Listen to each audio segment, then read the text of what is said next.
ele já está esperando para entrar aí, e é o nosso próximo painel, e eu convidaria você e o Fábio permanecer no painel com a gente. Tá? É possível? Pode ser? Prazer. Opa! Então, se puder contribuir... José Luiz Barros. Para quem não conhece, José Luiz, ele é engenheiro de segurança, um engenheiro muito conceituado no nosso meio, especialmente no Rio de Janeiro. Ele é da Firjan, no Rio de Janeiro. Vou dar só a introdução, depois se apresenta melhor, José Luiz. Ele é membro do tripartismo em várias comissões, inclusive da CTTP, que é a comissão maior que decide sobre as normas de segurança. E nós convidamos José Luiz aqui por uma razão muito óbvia. O tema agora é a mudança da NR4, a possibilidade ou não da NR4 flexibilizar ou terceirizar o serviço de SESMIT com variáveis que nós até hoje não tínhamos ainda. E aí, nosso José Luiz, nós estamos aqui num painel do seminário da Associação Nacional dos Técnicos de Segurança, da qual eu sou presidente. Nós temos uma diretoria de 53 profissionais, dos mais bem qualificados e conceituados que se possa imaginar no nível nacional.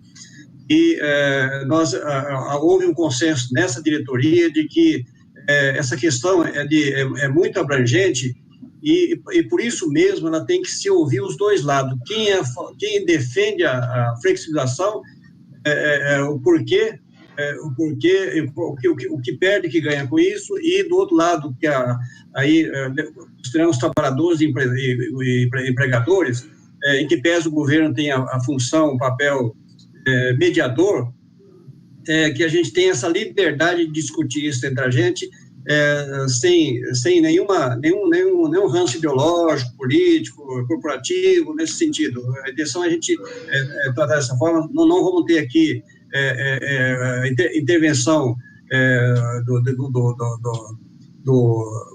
do chat, justamente para a gente fazer uma discussão bastante livre, mas vamos estar sendo acompanhada pelo chat, e esse trabalho está sendo gravado e será disponibilizado nos meios de comunicação da ANATES. Então, Zé Luiz, boa tarde, bem-vindo, e obrigado por ter aceito o convite, meu amigo. Agradeço a oportunidade aqui de rever bons amigos. Tem o Marquinho aqui, que tive o prazer inclusive de dialogar e trabalhar em algumas ações junto, você, Armando, né? O Pisa, que eu já não vejo há algum tempo, já diria assim que já vai longo tempo, mas é sempre um prazer revê-lo, né? E a todos que nos ouvem aqui, que tenho certeza que tem muitos profissionais, muitos amigos aí nos ouvindo, né?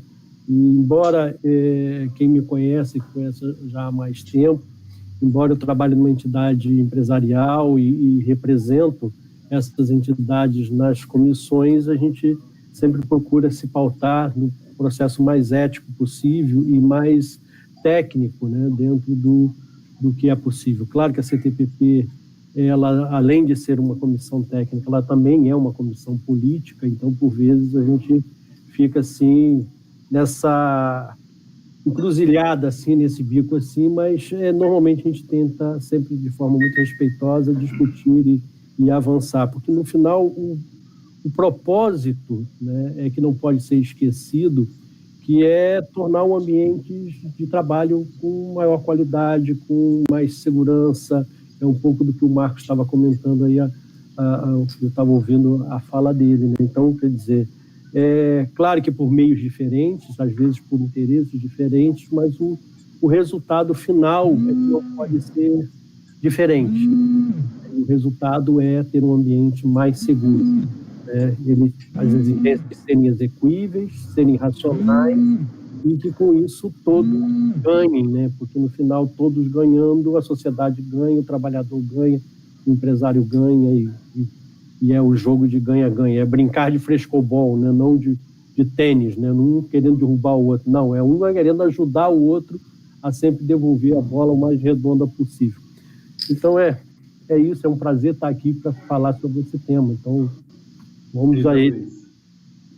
Boa tarde, meu amigo. Tudo bem com você? Faz tempo já. Bem, graças a Deus. A ideia desse painel, inclusive, é de fazer com que as pessoas tenham a opinião, vejam a opinião de um lado e de outro.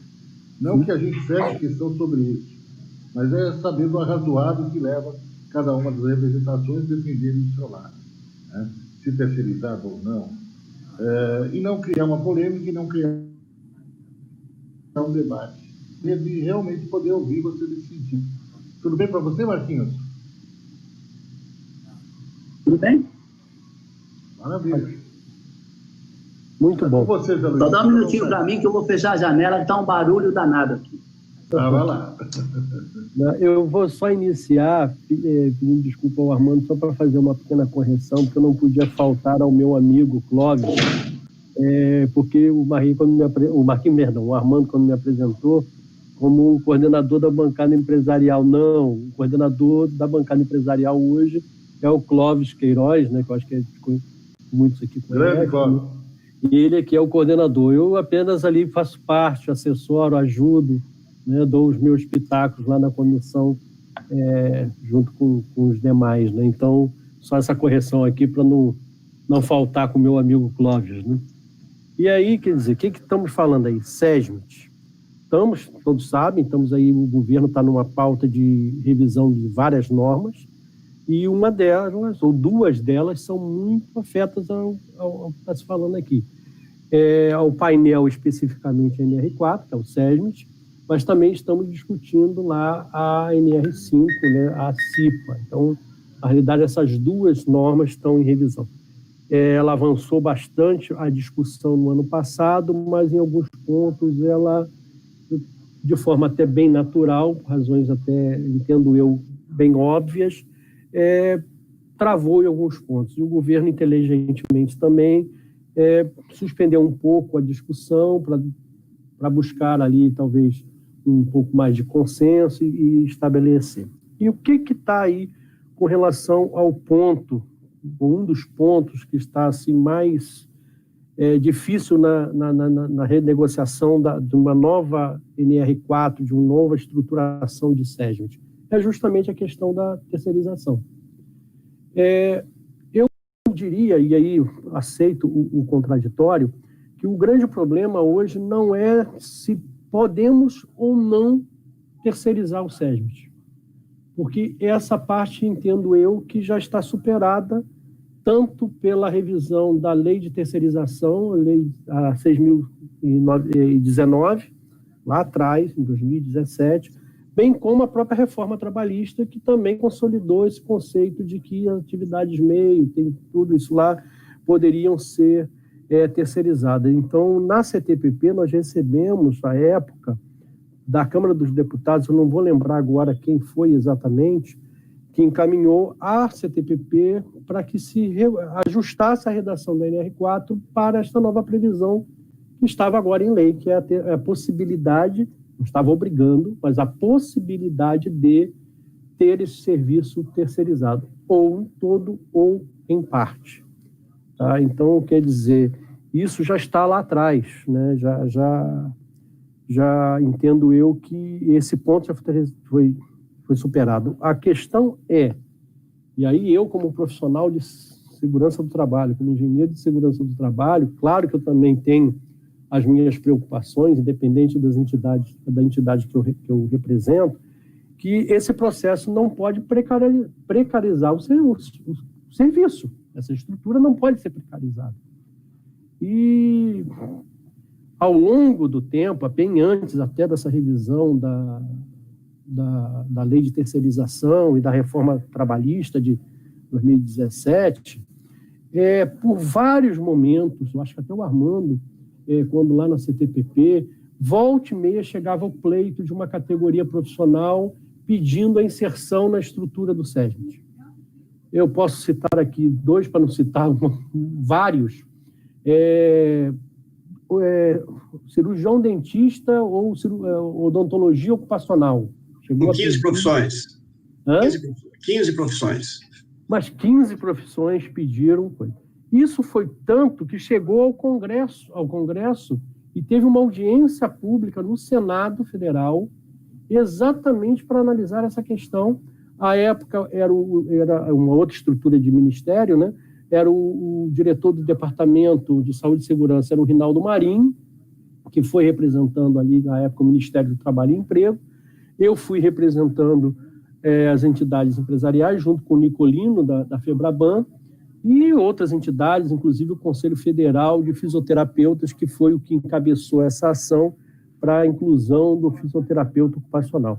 E aí, o que aconteceu nesse congresso? Foi colocado lá, inclusive apresentado que várias outras profissões já tinham pedido e que não havia sentido. Mas o resultado dessa audiência pública foi um pedido também do Senado para que, quando a NR4 fosse revista, ela previsse que outros profissionais de outras áreas do conhecimento poderiam entrar na estrutura. Não entrar somando, entrar substituindo. Então, você tem uma empresa, a gente sabe lá o quadro, que tem X profissionais que tem que compor o SESB, tanto os técnicos de segurança, tanto os engenheiros, tanto auxiliares de enfermagem, enfermeiras e médicos do trabalho. Alguns desses profissionais poderiam ser substituídos por exemplo, um ergonomista, ou um fisioterapeuta, ou o que for, né? Aí dentro da realidade de cada empresa. Isso ficou lá registrado no Senado e foi oficializado como uma demanda ao, então, Departamento de Saúde e Segurança. Na época, o diretor era o Rinaldo Marinho. Então, isso tudo estava lá por trás. E aí, agora, quando efetivamente voltou-se a discutir a NR4, esses temas vieram, né? A possibilidade de terceirização, porque se não houvesse também essa discussão no Senado, poderia apenas pegar aquele quadro e dizer, olha, tem que respeitar esse quadro. Ou é com um profissional contratado pela empresa, empregado, chapado, fichado na empresa, ou ser uma estrutura terceira, mas é este quadro. Só que está se discutindo hoje mais do que isso, é a possibilidade de fazer algumas trocas de profissionais. Aí parece, se eu não me engano, parou numa sugestão do governo, ou não lembro agora quem foi que sugeriu, de que 50% poderia ser substituído. Eu não vou lembrar agora de cabeça, porque até nem avançou, está tudo no campo das ideias, está tudo no campo da discussão. Mas são, então, os dois vertentes que está sendo discutido e que, de certa forma, está travado. Um é a possibilidade de terceirização, até porque a lei, assim, hoje já permite, né? E o segundo é, ao terceirizar, também você poder substituir por alguns outros profissionais. Para o banco, de repente, em vez de ter muitos engenheiros, ter um fisioterapeuta ou ter um ergonomista, de repente faz mais sentido do que aquela estrutura que está hoje no quadro. Isso tem que ter uma certa ordem, isso tem que ser muito bem regulamentado, porque senão vai ficar confuso. Isso eu concordo, e é o meu lado profissional, não agora empresarial falando. Tudo bem, eu acho até que vai se ter alguns ganhos com relação a isso, mas isso tem que ser muito bem escrito, isso tem que ser muito bem organizado para não virar uma confusãozinha, né? Em vez de ser algo que vá somar ou potencializar as áreas de conhecimento, venha, na realidade, a conflitar e, no final, fica muito confuso e o negócio não se materializa em ação efetiva. Então, é isso um pouco que está sendo discutido, né? E eu entendo que é salutar, né? Pelo menos na minha percepção, é salutar. A minha preocupação é como isso tem que ser feito. Isso tem que estar muito claro. E outra coisa é, se eu vou terceirizar, vai ser para uma empresa prestadora de serviço, como é que é qualquer prestadora de serviço, ou eu vou ter um regramento, como se chegou a discutir numa revisão em que ainda era o Bonciani, que estava na secretaria, na época, não lembro se era secretaria, eu acho que já não era mais secretaria. Diretoria. Era diretoria, que se chegou a pensar até de que esses prestadores de serviço teriam que ter um credenciamento junto ao Ministério, quer dizer, também não uma grande burocracia, mas ele tinha que se registrar como, não sei se todos conhecem, mas no serviço de saúde, qualquer estabelecimento de saúde, ela é obrigada a preencher um cadastro, que se chama CNES, né? Cadastro Nacional de Estabelecimento de Saúde. A ideia é que também um cadastro para essas entidades de prestadores de serviço de SST, para você tentar moralizar um pouco isso na época do Ponciano.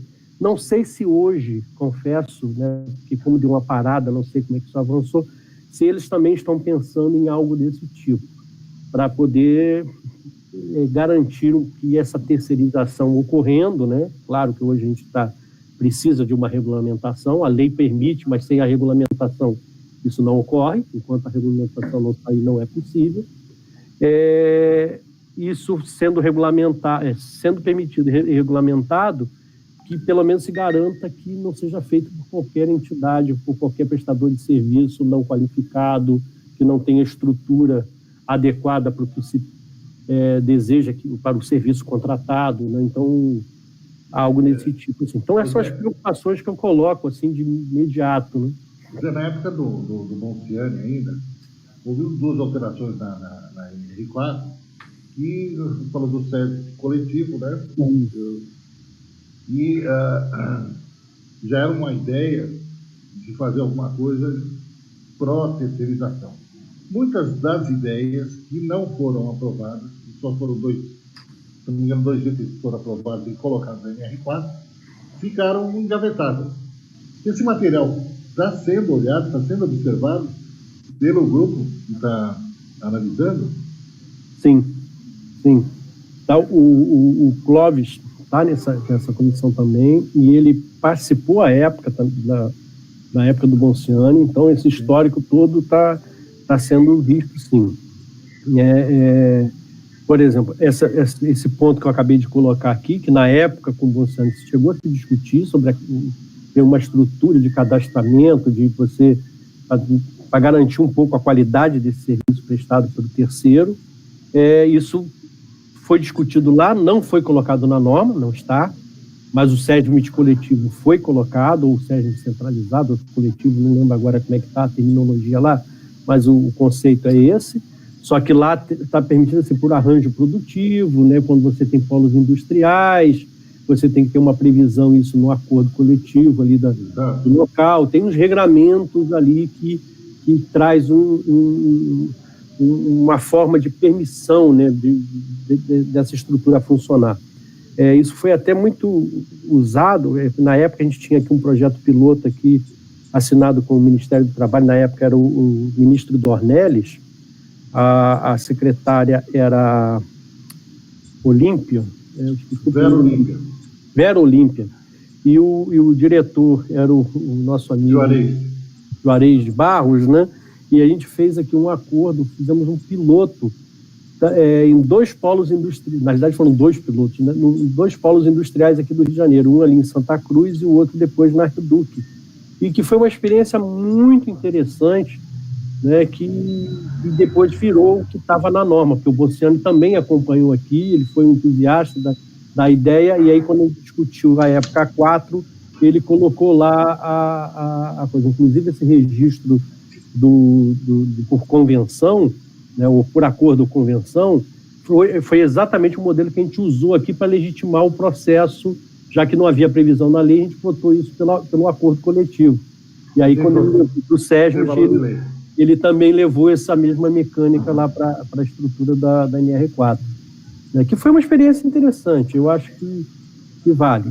Tem alguns lugares que ainda funciona, outros nem tanto, mas... Houve outras experiências também, se não me engano, o Tamarcos fez uma experiência nesse sentido. Tamarcos, sim. Que foi uma experiência que deu certo. Fala, amigo. Fábio, Luiz, você estava fazendo a introdução, e a minha proposta, você viu que nós estamos aqui de uma forma muito descontraída, realmente a intenção é essa, né? Sem rigidez de pauta, né? O meu encaminhamento é que você conclui a sua introdução, e aí eu convido o Fábio Marquins e eu fazer algumas perguntas ao José Luiz, E eu também, pode ter à vontade, eu sei que acho que o contrário, não sei se tem interesse nisso, mas é sabido no tripartismo que nós, como bancada de trabalhadores, eu represento a central sindical, nós sempre fomos e somos contra a terceirização do SESMIT, né? E então, mas o encaminhamento que eu faço aqui eu vou pontuando alguns fundamentos que se apregou como maléfico para a terceirização do SESMIT, e aí eu pedi que o Zé Luiz fizesse aí a sua interpretação com relação a isso. Se assim, e aí, Fábio, eu tenho muitas perguntas, porque eu participei da discussão da 4, da 2003 a 2007, ficamos 5 anos discutindo sem conclusão, não teve sucesso. Depois travou exatamente porque o Zé Luiz falou que não houve consenso, porque nós não concordamos com a terceirização, mas logo em seguida foi publicada a portaria 17, que deu essa abertura para fazer, em tese, a terceirização mediante acordo coletivo, né? Essa portaria 17, ela foi bem dirigida para algumas, o que os alunos falaram, o caso do Rio de Janeiro, acho que de Minas, tem o do Sul também, mas o fato concreto é que nós tivemos, inclusive essa questão aí vai ser uma pergunta mais ampliada. Então, eu faço esse encaminhamento, assim, você viu, fazer sua conclusão introdutória, a gente faz um ping-pong, pode ser? Ok. Perfeito. Então, só fechando, então, eu sinceramente, eu não visualizo que é o ponto de contraposição, que a terceirização seja algo assim maléfico. Eu acho que se não estiver com regras claras e bem definidas, aí sim o resultado pode não ser produtivo. Mas, de uma forma geral, e inclusive olhando assim como o desenvolvimento profissional, seja do engenheiro, do técnico, do médico, hoje, se a gente for olhar, pelas regras que estão, até o Ministério falou um tempo atrás, eu acho que o número é esse, depois alguém pode me corrigir, em torno somente de 5% das empresas do Brasil que possuem a obrigação de um SESMIT estruturado. Talvez um pouco mais, esse percentil, mas é um número não é muito elevado. E se você permitir, de repente, que esse serviço seja... E detalhe, desses 5%, um pouco mais, que tem a obrigação, talvez 50% esteja regularizado plenamente. Muitos deles, eu estou falando o número de empresas que têm a obrigação, não estou dizendo que elas que têm constituído adequadamente, porque se olhar o número que tem constituído adequadamente, o número cai significativamente. Então, talvez, se a permissão de você ter esse serviço, esse atendimento, num modelo, aí o que eu falo, tem que estar muito bem regulamentado, bem escrito, claro, a possibilidade de você ter essa terceirização, eu acho que vai, inclusive, ampliar o mercado de trabalho para os profissionais, porque vai alcançar empresas que antes ela não tinham interesse de ter aquela estrutura no seu quadro fixo, tá? Mas elas têm bons olhos para que tenham um serviço que ajude a assessore, que dê todo o apoio, que dê tudo aquilo que ela precisa com relação à saúde e segurança. Então, eu acho que isso vai ampliar muito o mercado de trabalho. O ponto que eu chamo a atenção é como isso vai ser feito, como eu regulamento essa questão. A terceirização em si, eu acho que ela não vem a restringir o mercado de trabalho, ela vai ampliar o mercado de trabalho, principalmente para os bons profissionais. E esses vão fazer a diferença. E esses as empresas vão querer, porque aquelas que não têm, podem terceirizar, podem contratar, não vai contratar um profissional de baixa qualidade, horrível essa expressão, mas ele vai procurar um profissional que tenha expertise sobre o que está prestando o serviço. Então, fica mais fácil. E nem sempre, quando você contrata, isso ocorre, né?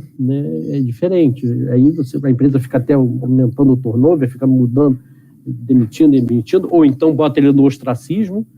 Cumpri minha obrigação legal, bota ele lá no canto, né? Finge que tem um profissional, finge que está fazendo alguma coisa com relação à saúde e segurança, e vida que segue até um dia que aconteça um sinistro, alguma coisa mais grave, e aí que vai ver quanto essa brincadeira custou caro.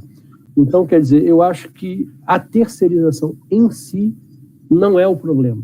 O problema é como vamos enfrentar isso, como vamos regulamentar isso, como nós vamos garantir que esses prestadores de serviço sejam profissionais autônomos, né, profissionais liberais, ou uma prestadora de serviço, uma empresa, como é que eu garanto que ela tenha qualidade, expertise para fazer um serviço bem feito. Então, esses eu acho que são os pontos que eu destaco como de atenção.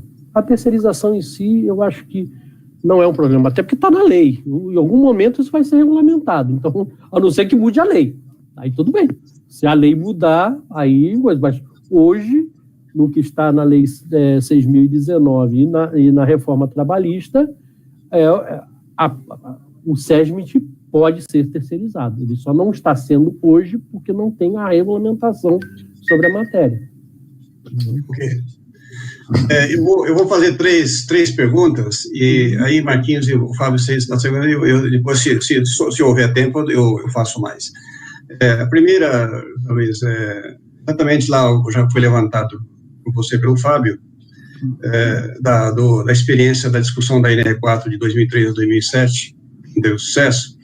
Em seguida, foi publicada a 17, fazendo essa abertura, e até depois acabaram incorporando isso na NR4, sem uma definição tripartite, mas esse é coisa da época, né? E no fundo, essa Portaria 17, ela foi uma maneira indireta de terceirização na ocasião, por requisição de alguns setores bem específicos, né? E até onde eu sei,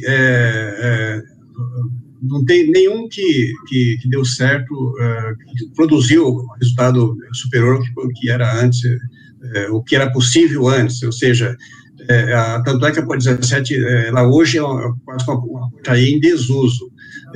E eu só posso afirmar o seguinte, que no estado de São Paulo, na ocasião, eu fui consultado por algumas empresas, alguns sindicatos que foram procurados a fazer o acordo para ratificar essa portaria, e a minha posição foi muito clara e franca na ocasião. Olha, se vocês acharem que terceirização evolução é positivo nas relações de trabalho, a questão de vocês. Eu pessoalmente, eu compartilho da ideia ainda de que a terceirização equivale à precarização.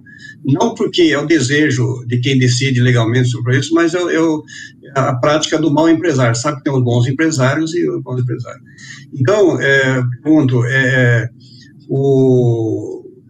se essa portaria, que foi feita meio que uma porta de fundo para poder quebrar uma resistência que havia, e provou que ela não deu certo, porque essa resistência por um caminho semelhante? Essa é a pergunta 1. 2,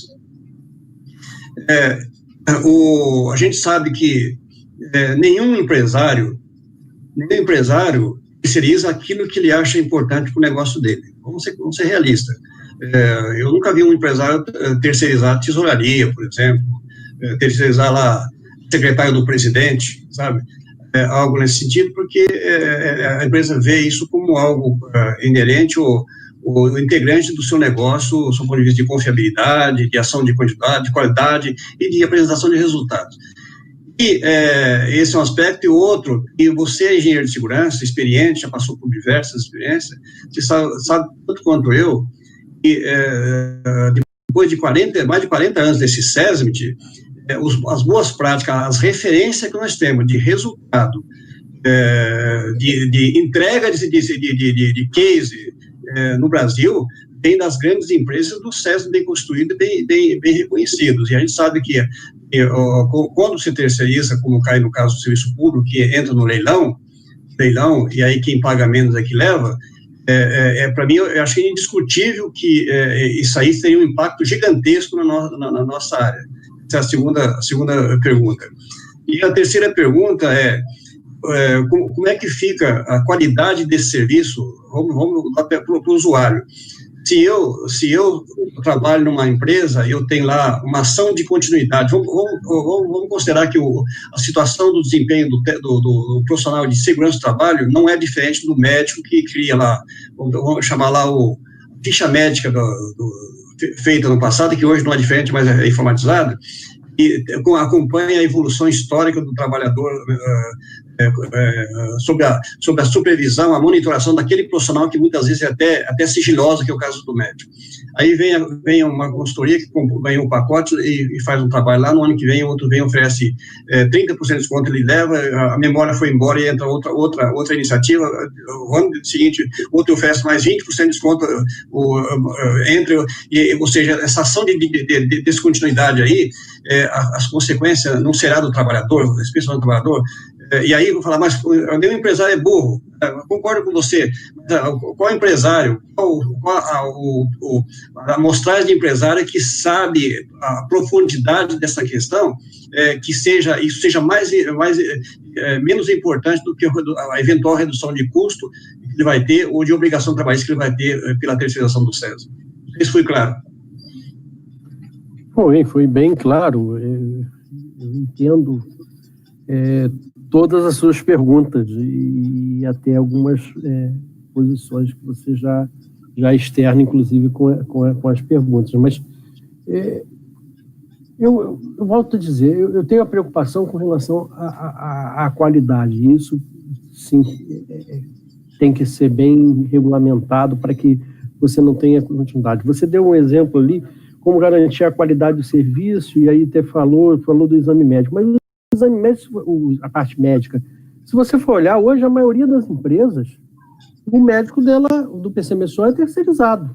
E eu, quando mudo de um terceiro para o outro, o programa continua. Os exames continuam, as ações continuam, porque a NR7, no caso, ela deixa muito claro que o médico coordenador, que pode ser um terceirizado, não tem lugar que diga que não pode, e a maioria é terceirizado, ele tem a obrigação de repassar o prontuário para o seu sucessor, e inclusive de dar esclarecimentos para ele. Isso está na norma. A norma deixa isso claro. Então, ali, ela deixou um processo de continuidade para garantir a qualidade do serviço. Aí, o histórico, os registros, e inclusive a continuidade do serviço. Claro que o novo profissional pode olhar, ver aquilo tudo e fazer ajustes, pode, é processo da melhoria contínua. Mas o serviço continua. Estamos desde 1994 funcionando no modelo de saúde ocupacional e que está assim. E ouvi ninguém reclamar de que há uma precarização do serviço de saúde, ao contrário. Mas por quê? Eu acho que não acontece isso. Porque está regulamentado. E a regulamentação dessa parte está bem feita. Ela garante essa continuidade. Então, é onde eu falo que o problema de ser terceirizado ou não, isso não é o problema. O problema é se a regulamentação tem que ser bem feita para eu não ter perda da qualidade do serviço. Um dos fatores que, inclusive, está dentro da qualidade é você ter a sequência, a continuidade do serviço. Se eu mudar de prestador de serviço, eu não posso ter perda com isso. Né? As coisas têm que até sofrer um processo de melhoria, não pode voltar para trás. Então, quer dizer, na sua própria pergunta, quando você estava falando, você, para mim, já deu a resposta. A área de saúde acontece isso, ela é terceirizada e não tem esse problema. O serviço continua, porque existe essa regra. E aí, também, assim, os empregadores não terceirizam aquilo que lhe é caro? Não necessariamente. A Nike, que é uma grande marca de material esportivo e até avançando para outros materiais, ela não possui nada, ela não fabrica nada. Ela é um grande escritório que terceiriza tudo. Toda a produção dela é terceirizada, até a área de design, a área de marketing é tudo terceirizado. Ela tem um escritório e o resto tudo é de terceiros. Tudo. Poxa, vamos sair da Nike e vamos para coisa. Marquinho aqui, construção. Quer um exemplo maior do que terceirização? Todas as obras é um jardim da terceirização. Não existe uma obra que não seja um processo de terceirização. Existe um dono, alguém contratou, existe um empreendedor. Todo o resto é terceirizado. Quem faz a esquadria, quem faz a terraplanagem, quem faz... Tudo é terceirizado. Quem traz o concreto, você contrata, não importa a empresa que vai lá e coloca o concreto. Tudo é um processo de terceirização. E funciona. Os prédios estão aí. Tudo está aí e funciona harmonicamente. O objetivo é a construção do prédio, todos estão ali. É N terceiros, N, dependendo da obra, tem N elevado a N terceiros, né? E todos funcionam. Por quê? Existe um planejamento, existe um ordenamento, existe ordem, existe regra, né? Objetivo comum e regramento. Então, quando eu volto a falar aqui de novo, eu não sou contra a terceirização, porque existem N exemplos, eu já dei aqui algumas coisas. O que me preocupa para isso, tem que ter regra, tem que estar claro, tem que estar as coisas sem dúvida para que as coisas funcionem bem. Se isso assim sair, se a norma for feliz e trazer todas essas questões, está lá bem regulamentada, garantindo a continuidade, garantindo a qualidade do prestador, da forma como isso acontece, eu acho que não vai ter problema. E eu vou te dizer, as empresas que hoje já têm SESMIT, elas não vão se livrar dos seus profissionais, até um termo ruim de se livrar, né? Elas não vão demitir, elas vão continuar com seus profissionais e vão terceirizar. O próprio SESMIT, da maioria das empresas, hoje terceiriza o serviço. A maioria. O SESMIT não fazem, muitos dos SESMIT das empresas não fazem avaliação ambiental, de higiene ocupacional. Ela terceiriza. Elas, muitas das vezes, não fazem o programa de ergonomia, ela contrata um ergonomista. Então, muito hoje do que está na tarefa, na obrigação, nas atribuições, no rol de atribuições do SESMIT, você vai ver que o próprio SESMIT da empresa terceiriza as suas atribuições. E ninguém fala disso. Por quê? Porque funciona. Porque o cara que terceiriza, ele controla, ele ordena, ele tem o interesse de garantir que aquilo funcione bem. Mas é um processo de terceirização. Hoje já é assim. O SESMIT terceiriza quase que metade, em alguns lugares, muito mais do que a metade das suas atribuições. É um processo terceirizado. Então, eu não vejo com maus olhos. Juro para vocês, e como profissional e como entidade empresarial, representante empresarial, eu não vejo com bons olhos. Desde que regras claras, regras para garantir que haja continuidade e qualidade do serviço. Se isso estiver resolvido, eu não vejo problema nesses 3 pontos que você abordou. Ok. O Marquinhos ou Fábio, quem vocês conhecem? Eu só não quero fazer réplica, mas só ressalvar... Fica à vontade, somos todos amigos. Só ressalvar que essas 15 profissões que reivindicaram seus direitos, a oportunidade de compor o SESMIT obrigatório, todas elas têm função na área de segurança do trabalho. Dentista, assistente social, psicólogo, todos.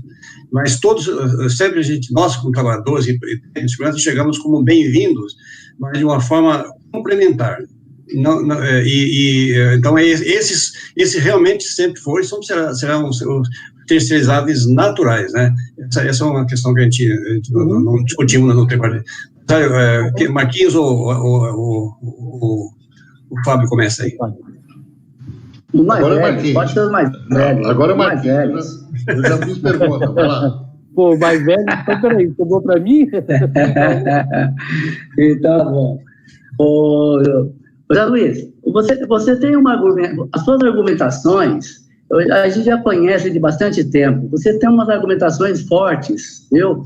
E importantes e muito bem colocadas, claro. Mas quando a gente fala de de SESMIT, nós estamos falando de relação confiança. Quando você contrata um profissional de SESMIT, o empresariado, o empresário, ele abre as portas, ele escancara a empresa para o profissional. O profissional de segurança do trabalho, ele tem acesso até o banheirinho lá do presidente, ele tem acesso. Imagina você, agora eu faço uma perguntinha. Você colocar uma empresa terceirizada tomar conta da segurança do trabalho, como está sendo discutido agora na CTPP, lá nos grupos de trabalho, pessoas que você talvez não conheça e você não tem aquele contato, estou dizendo, o empregador, ele está em contato com os tipos de produtos que são fabricados, engenharia, ele tem contato dentro da presidência, um contato, relação com os trabalhadores. Como que você colocaria um SESMIT terceirizado para gerir esse trabalho? Pessoas que, às vezes, você não gostei da cara dele, manda embora, coloca outro, como o Armando colocou. Você não acha que precarizaria grandemente todos os trabalhos desenvolvidos por uma equipe, que seria o SESMIT próprio, para uma equipe terceirizada, visando sempre que a maioria dos acidentes de trabalho que têm ocorrido ultimamente são mais que 90% das empresas terceirizadas, pela falta de qualidade, de contratação, de valores aplicados. Por exemplo, você quando contrata um engenheiro de segurança, você busca o melhor do mercado. E para buscar o melhor do mercado, você paga melhor, porque você quer uma qualidade melhor. Você acha que uma empresa terceirizada, ele vai contratar um engenheiro de segurança para fazer parte do SESMIT, com valor digno para aquele profissional, e a empresa vai aceitar isso daí, e no final das contas, o terceirizado não come no mesmo refeitório. O terceirizado não tem um salário compatível igual os funcionários da empresa. Você acha que ele vai dar o mesmo trabalho dele? Ele vai dedicar da mesma maneira? Você acha que o empresário... Agora, uma outra pergunta, desculpa. Quando vocês conversam, vocês são representantes, é claro, dos empregadores, vocês conversam com os empregadores, vocês expõem esse tipo de problema? Pode existir, no caso de uma possível terceirização, que é onde várias pessoas vão estar lá dentro, vocês não têm, inclusive, nem conhecimento, porque vocês não vão fazer o mesmo teste que vocês fazem, que, no caso, o empresário faria por um profissional de um SESMIT terceirizado? Posso fazer mais uma? Olha. Apesar que essa aí foi grande, né? Ó, a questão da... Viu, Zé Luiz? É bem claro, a gente tem um contato legal lá nas reuniões. Uhum. Você acha que a nossa auditoria fiscal, a nossa fiscalização do trabalho, do jeito que está, como estava antigamente, lá embaixo, lá naquele fundão, quando vocês discutiram a NR4 lá, 2007, em comparação na auditoria fiscal no dia de hoje, você acredita que nós teremos uma fiscalização? Eu sei que vocês falam, não, a empresa que tem que fazer é responsável. Mas no Brasil, infelizmente, se não houver uma fiscalização presente, uma fiscalização com conhecimento, nós não vamos ter a burla das normas regulamentadoras e, consequentemente, o índice de mortes, o índice de acidentes, o índice de saúde vai piorar no Brasil. E depois que derrubou o balde do leite, não adianta levantar mais. O que você acha? Fechou? Bem, eu vou começar pela sua última pergunta, né, a sua última colocação sobre a questão da fiscalização. E nesse ponto, eu sigo com algumas preocupações. Já há algum tempo, os concursos de auditoria fiscais, para auditores fiscais, por causa daquele processo, foi em 2002, se não me engano, a unificação do cargo e tal, eles deixaram de fazer os concursos específicos, né, para engenheiros de segurança ou médicos do trabalho e permitindo, assim, qualquer nível superior. Não sei por que razão os profissionais de saúde e segurança, ou de engenheiros e médicos, o percentil que passaram nesses últimos concursos é baixíssimo, o que leva hoje, levando em consideração até os profissionais que já estão aposentados ou que estão a vias de se aposentar, e que em breve nós não teremos no quadro dos auditores fiscais profissionais com formação, com especialização ou em medicina do trabalho, que ainda está pior esse quadro, ou em engenharia de segurança, que está um pouquinho melhor, mas aí em breve não terá mais. E aí me preocupa muito, muito. Nesse ponto nós estamos assim juntos, porque cada vez mais as normas, eu acho que o conceito, inclusive essas revisões que estão sendo feitas, é para que a fiscalização não seja fiscal, e sim auditor, como o nome diz. Ele tem que ter conhecimento para ele verificar se a empresa está tratando aquele tema, se as medidas que ele está colocando estão realmente adequadas. Isso ficou muitas vezes flagrante na NR12, né?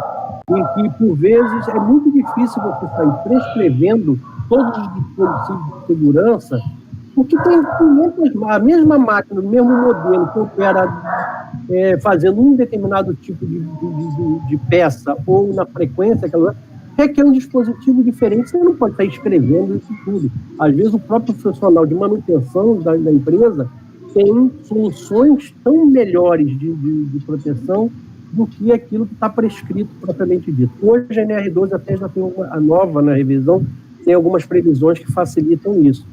Mas imagina um auditor fiscal que, todo carinho, seja músico, que tem vários, ou qualquer outra profissão, pedagogos, verificando uma máquina num parque industrial pesado e o engenheiro de manutenção explicando o dispositivo. Você acha que ele vai conseguir entender e acompanhar? Não vai. Isso, eu estou falando de coisas, mas se eu for olhar também dentro de sistema de gestão ou qualquer coisa, é muito mais difícil de haver esse acompanhamento.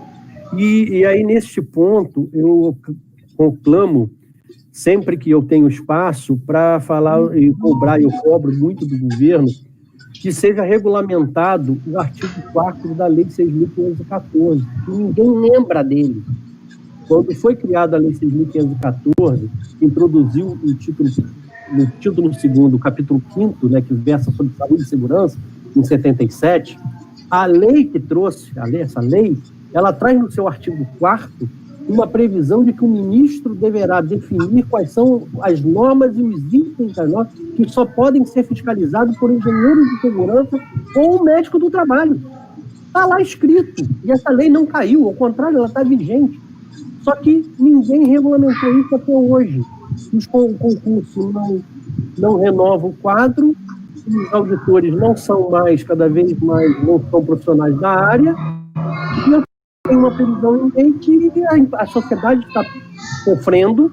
Nós que somos prevencionistas sabemos que isso dificulta bastante e não está. Então, eu comecei pela sua última abordagem, porque eu, nesse ponto, eu estou extremamente solidário. Me preocupa essa falta de especialização. Claro que tem bons auditores, músicos, mas, de uma forma geral, a gente está perdendo muito com isso. Eu acho que tinha que ser revista essa questão e voltar a ter concurso, aumentar o quadro, que está muito baixo, e de preferência com profissionais com especialização. E aí, com relação Oi, por favor.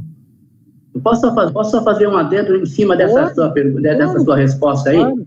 Pode. É o seguinte, nós tínhamos uma fiscalização, ou caso, uma auditoria fiscal, ultimamente, devido a essas contratações sem qualidade ou sem conhecimento de causa, aquelas multas que eram aplicadas para os empresários, muitas das vezes eram aplicadas de forma errônea pelo desconhecimento desses auditores fiscais que faziam essas fiscalizações. Eu acompanhei várias, e a gente via que o auditor fiscal não dominava o assunto. Para ele olhava lá e via que não estava, ele não tinha condição de perguntar. Então, isso daí é um problema grave na auditoria fiscal, um problema grave. E eu também aproveito já de fazer o nosso merchan. Eu acho que os técnicos de segurança deveriam fazer o concurso público também, que nós temos grandes profissionais com conhecimento. Se não me engano, é supervisor. Exatamente. Que vão voltar a estudar, na verdade. Então, realmente, isso é um problema grave.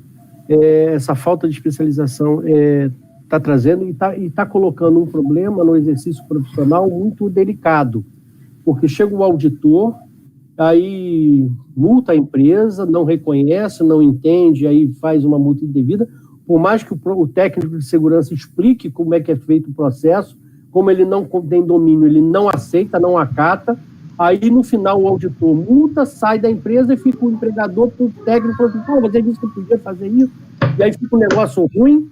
No final, todos perdem, inclusive o técnico de segurança, o profissional de segurança, fica numa situação muito ruim de que ele fez certo, ele agiu de forma dentro da técnica, mas o auditor desconhece, ignorou, seguiu. Bem, é um problema que tem que ser resolvido. Deixa eu atrapalhar um pouquinho mais. Pode, por favor. Nós estamos falando exatamente dessa questão dos auditores fiscais, que com o advento da unificação da categoria, perdeu seus especialistas, a obrigação de especialistas. Ocorre o seguinte, isso era previsto e, a bem da profissão, os especialistas também ficaram quietos. E esse pessoal hoje em dia, a grande maioria, está em vias de aposentadoria, aqueles que já não aposentaram. Agora, qual é a minha preocupação? Vamos regulamentar a terceirização dentro de um painel desses, que não é capaz nem de auditar o trabalho? Você percebe? Eu não acredito muito na regulamentação. Eu tenho uma preocupação muito grande. Por quê? Porque quando você regulamenta uma coisa para funcionar, alguém tem que fiscalizar. E aí, como é que fica a situação? Então, concordo com tudo que você está falando, mas eu tenho medo, muito medo. Não, eu entendo, e volto a dizer, eu respeito tudo isso, e eu tenho também os meus temores aqui, podem não ser exatamente os mesmos de vocês, mas eu também tenho algumas preocupações com relação a esse processo. Mas ainda, até voltando à argumentação do Armando, do Marquinhos, quando ele falou ali negócio da terceirização, das informações, eu entendo isso que ele está falando. Hoje, e aí um pouco do que você está colocando, Fábio, hoje, se a gente olhar na letra da lei, a lei de terceirização, ela diz que eu posso terceirizar, mas o contratante, né, ele tem que garantir ao contratado, ao terceiro, todas as condições de saúde e segurança como se fossem seus. Isso está na lei da terceirização. Então, quer dizer, esta obrigação já existe. Se ela está sendo, assim, atendida, né, na plenitude ou não, isso aí é uma questão, aí passa pela questão da fiscalização. Né? Será que isso realmente está acontecendo? Não está? Mas eu acho que isso o Brasil...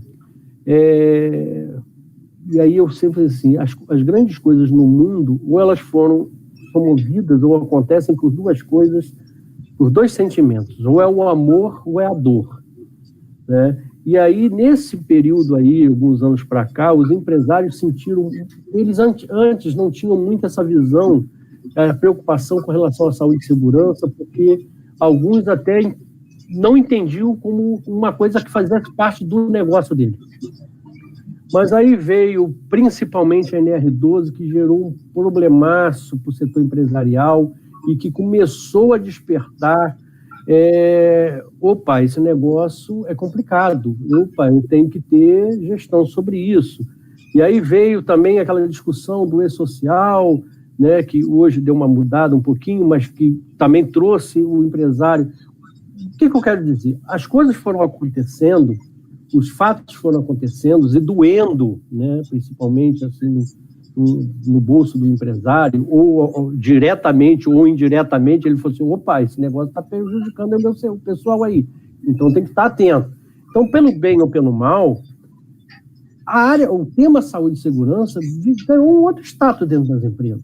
E eu aqui sou da Federação das Indústrias, e a gente percebe isso, desde a pequena e as grandes empresas. Deu uma mudança da preocupação. E eu acho que é este momento que a gente tem que aproveitar e ter a inteligência, né, de fomentar mais ainda a importância desse tema empresário, já que ele já percebeu de que uma irregularidade, as multas são pesadas, a perda de produção, a perda de imagem, o acidente é muito caro, é caro para todos, né? Principalmente, é caro por...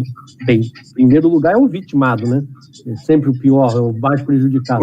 A empresa também é muito prejudicada com qualquer tipo de acidente. Desculpa, Armando, você queria fazer...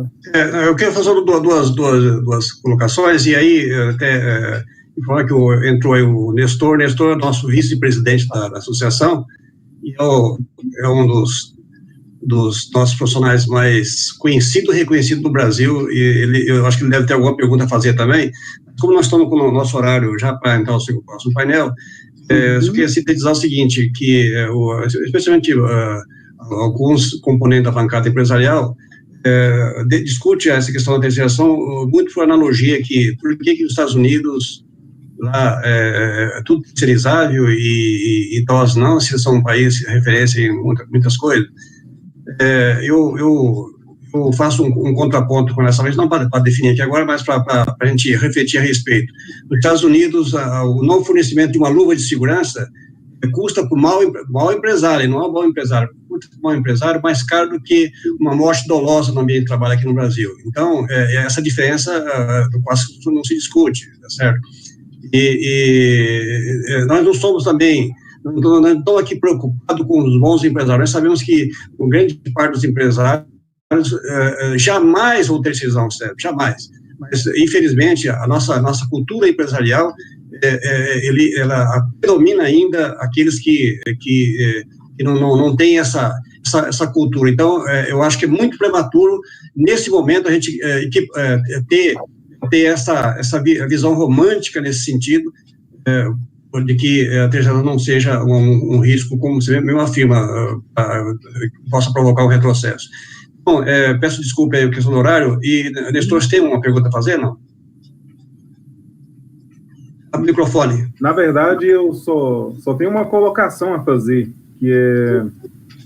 A gente vê muitas pessoas falar de terceirização do SESMIT, né, e o ruim no Brasil é que a gente não tem nenhum modelo ainda para a gente poder falar se isso funciona ou não. A gente quer usar a terceirização que acontece, por exemplo, na construção civil, né, que terceiriza uma atividade para outras pessoas, e a gente só tem esse modelo ainda para falar de terceirização de SESMIT.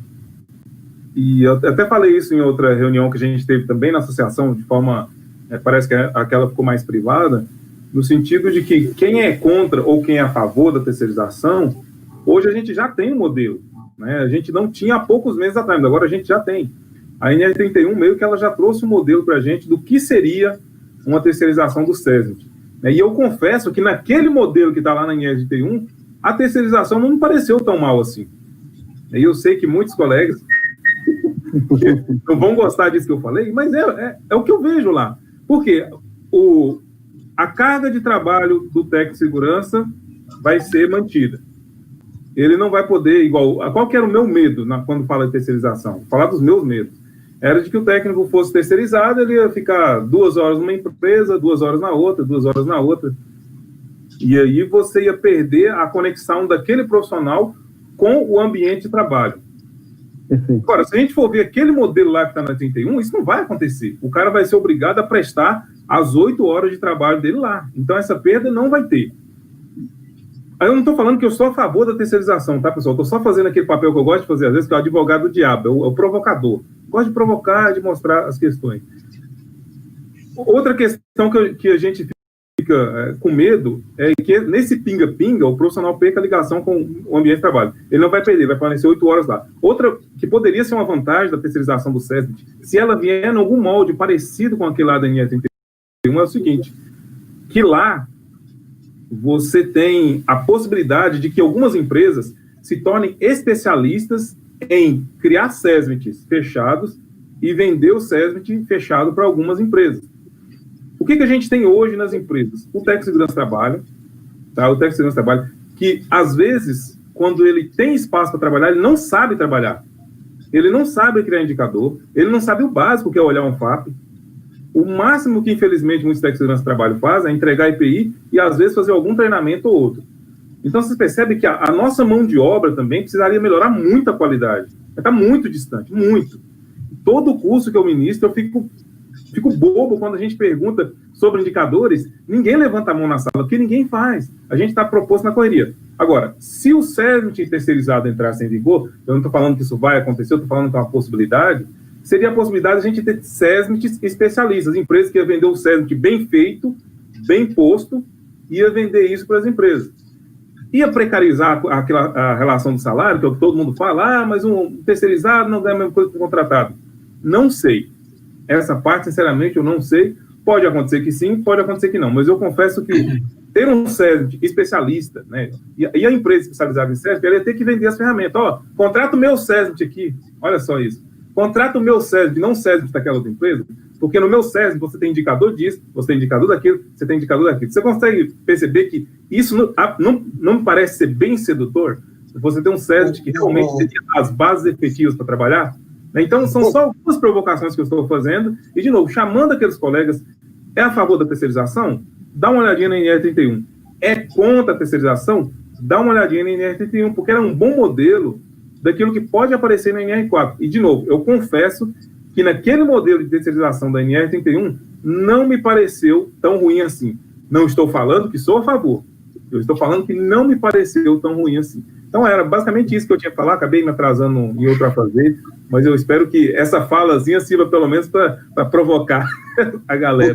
Ok, mas como não foi pergunta e provocação, eu dou por encerrado esse painel, mas só lembrando, viu, Nestor, que esse SESMIT especializado aí, ele foi discutido em 2003, 2007, nós chegamos a fechar a questão numa composição que a empresa não precisava fazer 10 contratos de saúde e segurança do trabalho, faria um só, com qualidade e com pessoas que ali teriam o mínimo de garantia que eles seriam, monitorados pelos seus pares, ou seja, como é que o médico pode ser monitorado por alguém que não sabe nem o que é gripe, sabe? Então, como é que um engenheiro de segurança pode ser monitorado por um sujeito que ele não sabe nem o que é um princípio de engenharia?